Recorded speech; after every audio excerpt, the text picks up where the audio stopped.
महाभारत से जुड़ी ऐसी कई बातें हैं जो आज भी एक रहस्य बनी हुई हैं। इन्हीं में से एक है इस युद्ध का समय और दिन। अक्सर लोगों में यह जानने की इच्छा होती है कि आखिर 18 दिन तक ही क्यों हुआ था महाभारत का युद्ध। महाभारत युद्ध में 18 की संख्या का अत्यंत महत्व है। ऐसा इसलिए क्योंकि महाभारत ग्रंथ में कुल 18 अध्याय हैं।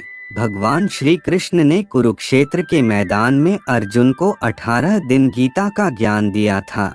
महाभारत का युद्ध भी 18 दिन तक चला था, यहाँ तक कि इस युद्ध के अंत में कुल 18 लोग ही बचे थे। दरअसल महर्षि वेद व्यास ने गणेश जी की मदद से इस ग्रंथ का निर्माण 18 दिनों में ही किया था।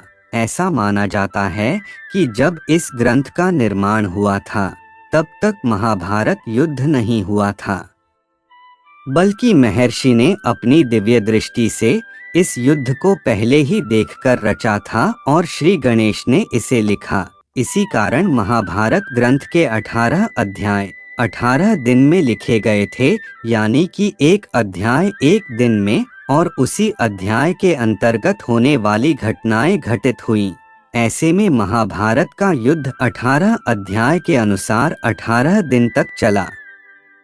सरल शब्दों में कहें तो ग्रंथ के जिस अध्याय में जो घटनाएं हुईं, यह असल में जब युद्ध हुआ था तब भी सब वैसे ही घटित हुआ था और युद्ध 18 दिन तक चला। महाभारत के अंतिम यानी 18वें दिन भीम दुर्योधन की जंघा पर प्रहार करते हैं, जिससे दुर्योधन की मृत्यु को हो जाती है और इस प्रकार दुर्योधन की मृत्यु होने से पांडव विजयी हो जाते हैं।